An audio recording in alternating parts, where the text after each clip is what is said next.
यह गांव बहुत ही अजीब है। यहाँ कोई भी लाल रंग की वस्तु नहीं हो सकती, चाहे वह एक लाल फूल ही क्यों ना हो। उसे तुरंत दफनाना होगा, नहीं तो ये गांव के लिए विनाशकारी हो सकता है। क्योंकि गांव के चारों ओर एक राक्षस है जिसे लाल रंग बहुत पसंद है, इसलिए जब वह लाल वस्तु देखता है तो वह हमला कर देता है। राक्षस की रक्षा के कारण इस गाँव में प्रवेश करने के बाद गाँव से बाहर कदम रखने की उम्मीद न करें।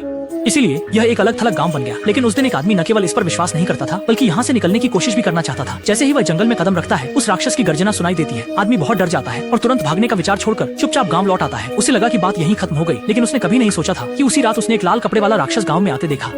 इस समय आदमी बहुत घबरा गया। उसे पता था कि उसकी हरकतों ने राक्षस को नाराज कर दिया है। सच में अगले दिन गांव के कई पशु मर गए और दरवाजे पर राक्षस ने अपने आने का निशान छोड़ दिया। जब गांव वालों को पता चला तो वे डर के मारे इधर उधर भागने लगे और सभी तहखाने में छिप गए। और एक अंधी महिला ने देखा कि उसका पति अभी तक नहीं लौटा है, तो उसने अपनी जान की परवाह किए बिना दरवाजे पर खड़े होकर हाथ बढ़ाया, उम्मीद करते हुए कि उसका पति लौट आएगा।